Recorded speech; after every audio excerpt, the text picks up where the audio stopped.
hari ingingo nka zitandatu nifuza ko tuganira kuno munsi zituma abantu benshi batera intambwe mu buzima. Uwo muntu rero icyo abasigaye we warondera si ukurondera amafaranga, ahubwo abasigaye arondera ku multiplier amafaranga. Guys, nta muntu n'umwe ataronka amafaranga, nta muntu n'umwe ataronka amafaranga.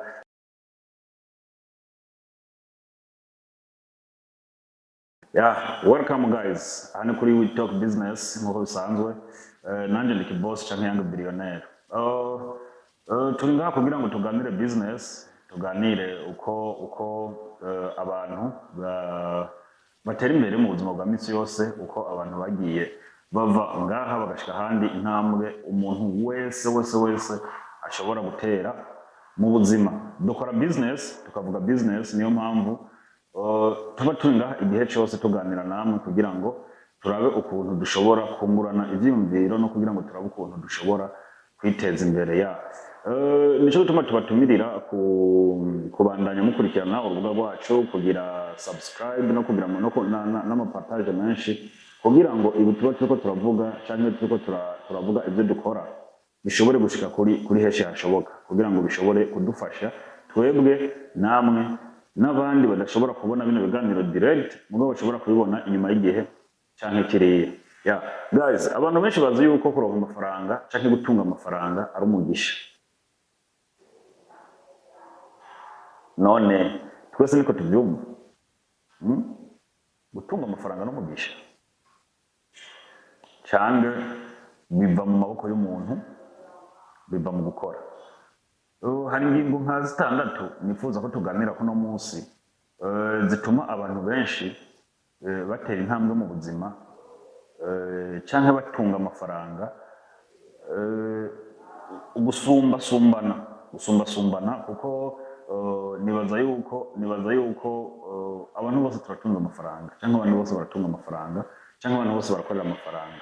Ariko ni ikihe gituma canke cotuma wowe ajya amafaranga warose ushobora kuyagumana? Rero uko jewe ndabyumva canke uko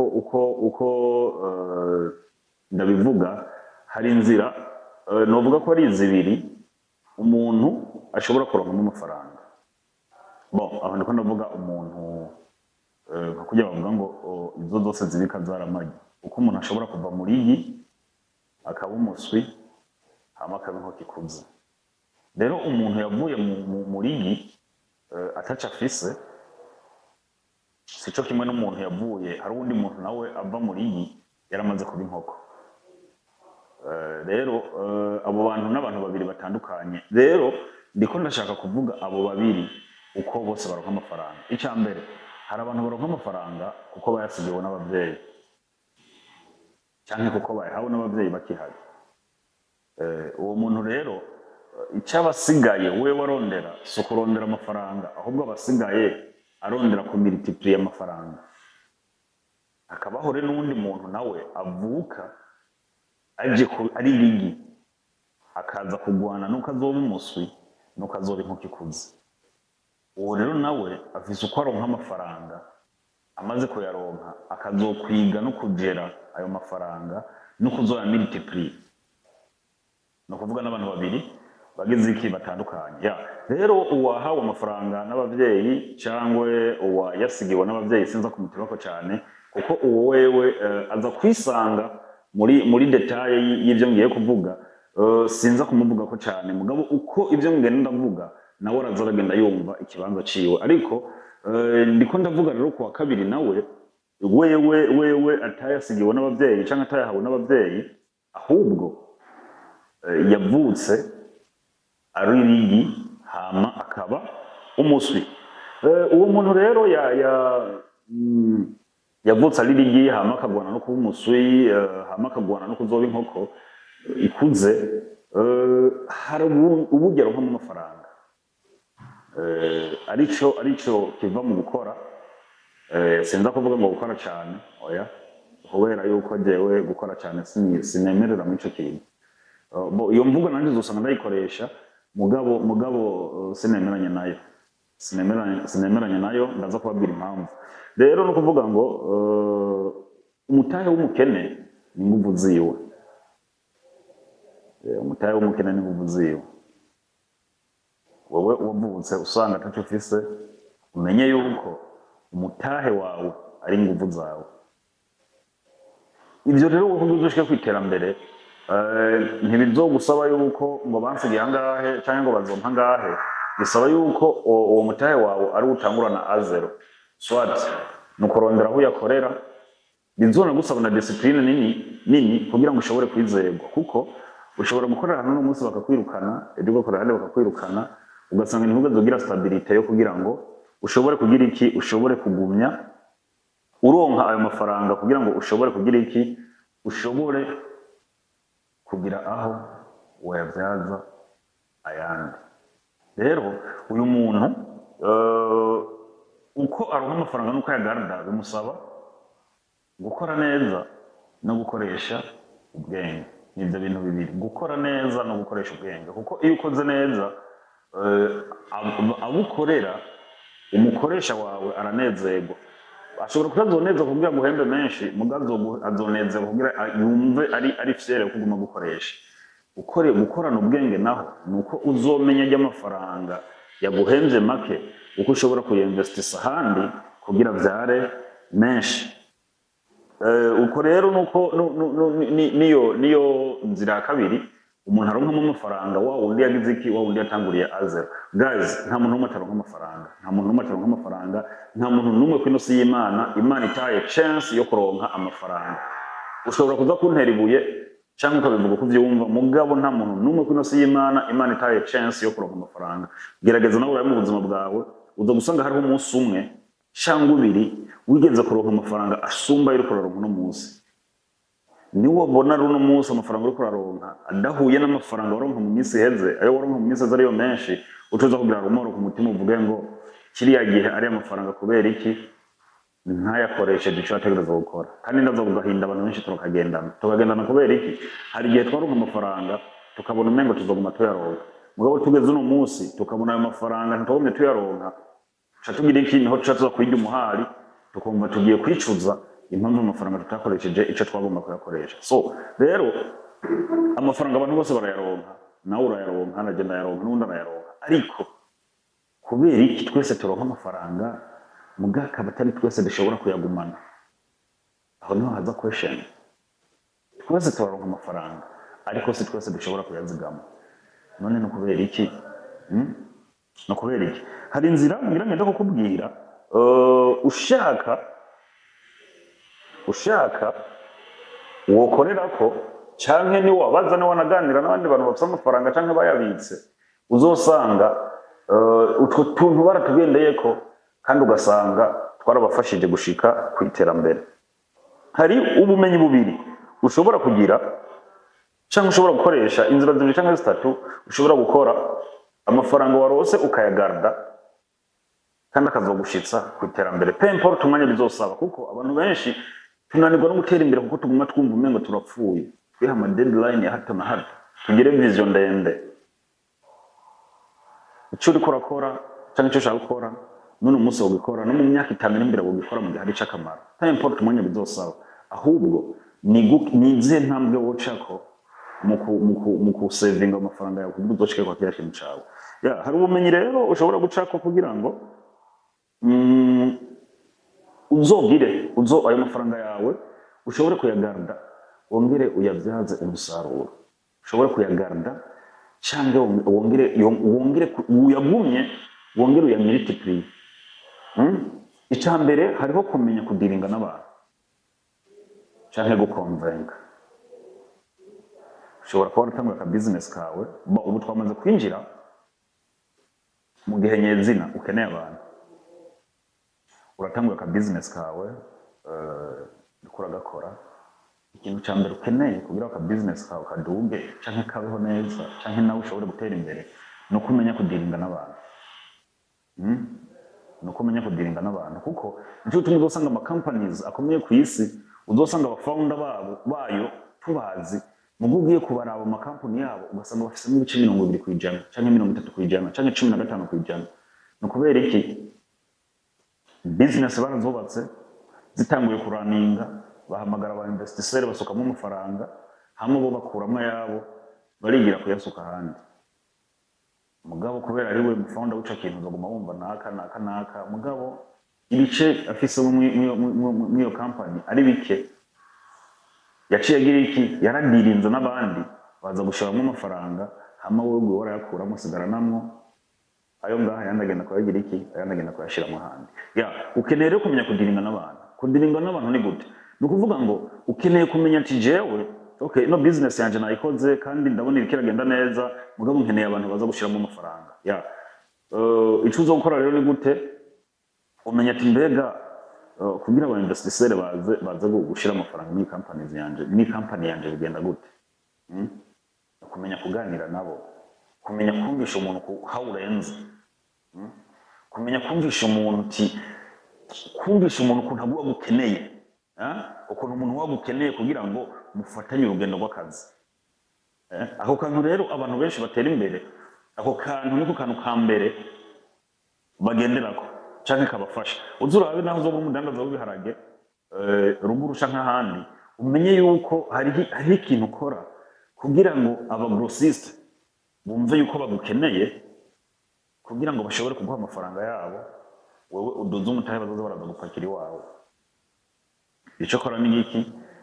Ubereka ubwizerwa, ubereka ishaka ryo gukora, ica kabiri ukabaganiriza kugira bumve yuko yes urabakeneye kugira bazane amafaranga yabo uyakoreshe canke mukore, mugabo nawe baragukeneye kugira ngo bashobore kuronka inyungu iranze. Ico kintu ni ikintu ca mbere kandi abantu benshi banegrija, mugabo gikomeye cyane muri business y'umuntu wari we wese. Hariho akandi kantu ka kabiri, umaze kumenya kudiringa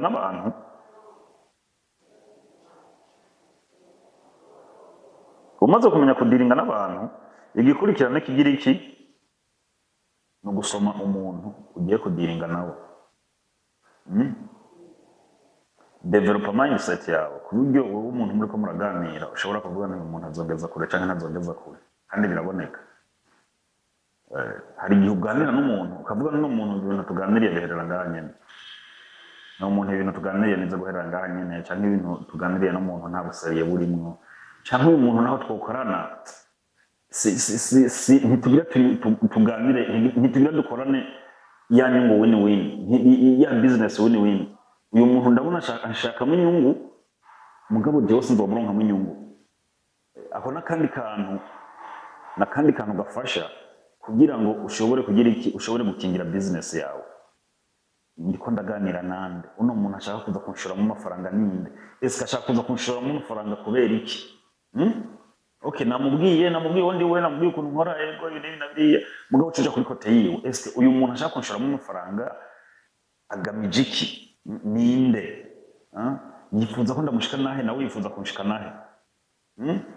Ako nakandi kantu nako gafasha kugira ngo ushobore kugira iki, ushobore gutera intambwe, ushobore gutera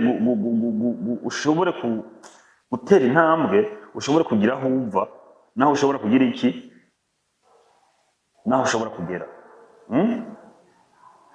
Icya gatatu, kumenya kugera amafaranga yawe. Kumenya kugera amafaranga yawe. Mvuze kumenya kugera amafaranga yawe mvuze gute? Ni ukuvuga ngo muri business yawe cyangwa muri company yawe hari ibintu ukenera, ariko byose ntibishobora kuzira rimwe. Menya kubona ati ikiri priority ni ikihe? Ikiri priority ni ikihe? Uno munsi nzana iki, ejo nzokongera muri iki kiza kumpa umusaruro uyu, iki ni cyangwa umusaruro, iki naco kiza kumpa uyu, iki naco kiza kumpa kiriya. Nk'akarorero, wowe ushobora kuba ufise imiliyoni mumbabarire nkoresha umutahe munini utari umuntu wari wose ashobora kuwumva. Ushobora kuba ufise miliyoni 200, ushobora mu kino gisagara ca Bujumbura nk'akarorero, ugasanga miliyoni 200 harimo urupangu rwiza ucuza kuyiberamo wewe n'umuryango wawe. N'akarorero gato ntanze, mugabo urwo rupangu rugende kuyiberamo wowe n'umuryango wawe, ugasanga izo miliyoni 200 nkumbure nizo wari ufise, cyangwa wari ufise 230 cyangwa 250, mugabo bikakunanira gukora ibiharuro, ukavuga ati ino nzu miliyoni majana abiri ishobora kuba mu nzu mpanze y'ibihumbi ya 1 million ku kwezi. None mbega zino miliyoni majana abiri mu kwezi zirashobora kunyinjiriza 1 million cyangwa zirashobora kunyinjiriza 5 million cyangwa zirashobora kunyinjiriza 3 million. Niwe waravuga usanga izo miliyoni majana abiri zirashobora kukwinjiriza 3 million ku kwezi. Ushobora kuvuga no okay nzokoramo 1 million mpange hama mu bikorwa bya misi yose jewe muhira n'umuryango ushobora gukoresha ibihumbi majana 5 canke 1 million zishaziba 2 million buri kwezi nzoca ngira iki nzoca mbika 1 million komsa ushobora kutuvuga ati hey erega mu wundi mwaka cyangwa mu yindi myaka 3 nzoba nayarosa amahera yo kubaka ugacuvuga ati okay reka ngarde 200 million zanje reka mpange pour 1 million hama muri dépenses zanje nzokoresha 1 million za 200 million zirinjiza miliyoni 3 ku kwezi nakaronda guhaye. Rero numenye kugira amafaranga yawe bizogufasha kumenya ati mbega kwintambwe ngeze ko ngira nkora iki. Kwintambwe ngeze ko ngira nkora iki. Nigiki no kuri no munsi cyo tuma n'amafaranga yanje nshobora kuya multiplier akavyara yandi menshi. Aho kantu rero nako kugira amafaranga yawe ni yindi ntambwe ikomeye izogufasha kugira ngo wewe ushobore kugumana amafaranga. Muri ya mafaranga tuvuga ati nta muntu numwe ataronka amafaranga ariko aho bitandukaniye nuko umuntu ashobora kuyajera nuko ashobora kuya multiplier. Rero ico kintu no wagikorera ko naco kizogufasha kugira iki ku multiplier amafaranga yawe no kugarda ya yandi ya mbere wari ufise nk'umutahe. Hari ikindi kintu abantu benshi kitugora. Umaze kumenya gukora ibyo byose ndiko ndavuga icambere cya kabiri cya gatatu gerageza umenye ati mbega jewe bivanye n'akazi nkora canke jewe mbega bivanye n'urugero niyumvira ko nofungura iki. Abantu benshi barabuze iterambere n'ivyo bafungura apana uvuze kubera ibyo bafungura basupendinga cyane oya ahubwo ni ubuhe bwoko bw'indya bufungura. Ubwoko bw'indya bufungura burashobora kubuza iterambere. Akarorero ntushobora gufata saa sita z'umutaga guce wirasa minusu y'ubugari guce ugenda muri laboratoire never. Muri laboratoire ugiye kwiyumvira ugiye gufata ku giteranye n'ikutoriki ugiye kwiyumvira iki na kiriya. Ntushobora gufata rero we saa sita bana wirasa minusu y'ubugari utuvuga ngo ugiye muri laboratoire ngo ngiye kwiga. Ntushobora gufata saa sita ngo wirasa minusu y'ubugari utuvuga ngo ngiye gusoma igitabo. Ibyo bintu ntibishoboka. Rero mu iterambere ryawe no kudevelopa mindset yawe banza umenye ati mbega nkwiye gufungura iki.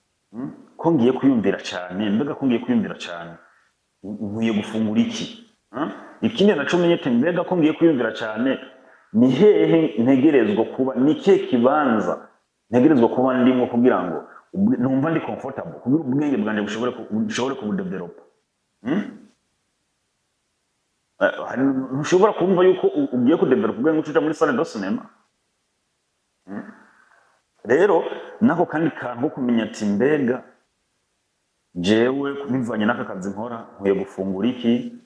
Mu gatondo ndakwiye gufungura canke saa sita ndakwiye gufungura canke mw'ijoro ndakwiye gufungura mbega nyuma nkeneye gufungura 3 ku munsi. Mu gatondo nofungura iki saa sita nofungura iki mw'ijoro nofungura iki. Ico kintu naco kizogufasha kudevelopa mindset yawe kugira ngo ushobore kubaka business yawe neza. Ushobora kuvuga ngo ndiko ndubaka ino business yanje ndakeneye sport ego nivyo ndakeneye sport ariko hariho business umukira adakora. Hariho sport umukira adakora. Hariho sport wewe ugira uje kwiyumvira udakeneye gukora. Ntushobora kuvuga ngo ngiye ngo muri meriye ngo nkeneye kurelaxinga ngo nkeneye ngo kwiyumvira ngo kuri project kanaka utugenda guterura icuma my friend. Menya ati nyumba jewe nkeneye kwiyumvira nkeneye marche. Nyumba jewe nkeneye kwiyumvira iki nkeneye gukora sport ni okay nkeneye kuja muri gym kubera ko ndarushe canke nshaka kuruhuka cyangwa numva imisitsi ariko iragenda neza nogenda muri gym kugira niruke kuri tapirura nogenda hana ndiko ndadetaya amasiporo musanzwe mukora cyangwa dusanzwe dukora mugabo menya ngo nimba nkeneye bino bintu hariho siporo ntakeneye gukora nshuti muzosanga abakire umukire naho muzohurira muri gym uzosanga siporo umukire ariko arakora niyo jewe ndiko ndakora uzosanga bitandukanye kubera iki umukire ntiyaje muri siporo kugira ngo arafise ibinure mugabo we ntiyaje muri siporo kugira ngo ayagize ibinure nkuko jewe ntanabifise nagiye kubiyaza umukire yaje wewe muri siporo kugira relaxing kugira ashire ubwenge ku gihe rero no kuvuga ngo nimba ukeneye kuvuga ngo ibintu byanje ndiko ndakora nkeneye ku develop mindset menya ngo hari ibintu ntategerezwa gukora hari ibintu ntategerezwa gufungura hari siporo ntategerezwa gukora ibyo bintu byose ukabimenya ikindi ni ukumenya kugera umwanya wawe kumenya kugera umwanya wawe kumenya kugera umwanya w'akazi hariho ukuntu twebwe dufata wicaye muri office uri concentré n'ibyo uri kurakora ukaza wumva telefone ya nakira iragutelefonye ukaza wumva telefone ya nakira gutelefonye zose zitaba uza gusanga inyuma y'umwanya muto wabaye perdi utazi niyo wari ugeze cyangwa utazi niyo ugeze kubera iki uri kuravanga ibintu bitagira iki bitavangika niyo mpamvu abakire cyangwa abantu bamaze gutera imbere tubagiriza imitima mibi kubera iki urashobora kumutelefona hey mzee nagenda mubwire mzee abana niki nagenda mubwire mzee ko mama apfuye nagenda mubwire mzee ko mama agwaye nta mwanya afise wo kuja wo kwama buri mwanya ariko amumiriza ibyo bintu hariho umwanya mwiza gera umwanya wawe menya umwanya w'akazi menya umwanya wo kwikosantra mu kazi kawe umenye n'umwanya wo kuvuga ati okay akazi kanje nagakoresha telefone ego mugabo hari umwanya je mba ariko santre n'akazi telefone mba ndayifise uko niko ndayikoresha akazi apana ko mba ndayifise uko niko ndayitaba apana ko mba ndayifise uko niko ndaganira n'abanaka nk'ubu uri concentré telefone yawe ego ikora n'akazi uri concentré ugacubona message iraje hejuru aka notification ugacubura gusoma message uko nuko ugasubiye umwanya wawe nico gituma mvuga ngo menyera kuvuga ngo uyu mwanya ni w'akazi uyu mwanya ni w'iki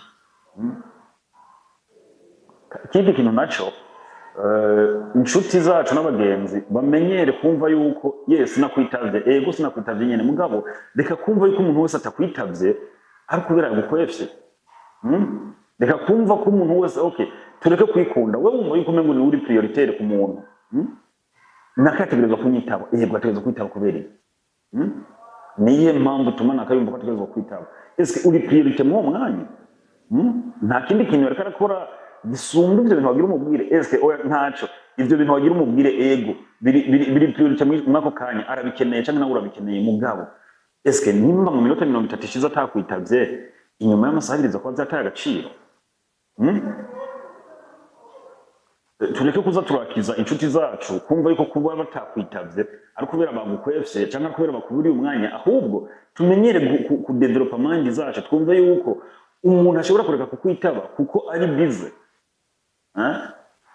yahaye umwanya akazi yahaye umwanya ikintu ariko arakora yes amasaha yose turanganya ku munsi ni 28 none twese tuyakoresha kumwe we nyuma amasaha yawe 5 yo kumutaga cyangwa yo mu ijoro yakoresha uri kuri telefone abantu uri kurabaza amakuru y'iminsi uri kuragira iki uri kura spending bundles uri kura spending mind yawe for something nonsense nk'umuntu wewe amarujya mwanya afise telefone mugabo ariko arayikoresha akazi okay ndakubona ku murongo mugabo wasomye message zanje ntiwanyishuye okay none izo message zari important kuri jewe eko zari important kuri wowe ngo zari important kuri jewe kandi nshobora kuba nayisomye nkasanga no mu masaha birari imbere ico kintu wari kurambira ndaza kugikora mugabo uciye wumva yuko mengo uwo muntu ni kibazo tutegerezwe twige ukuntu twakumva yuko ubuzima tuba muno munsi turiko turasiganwa n'isi umwanya ntukuyindira ahubwo umwanya wo uri kuragenda kandi ku muvuduko uteye ubwoba twebwe niko dutegerezwa kuwiruka kuko wowe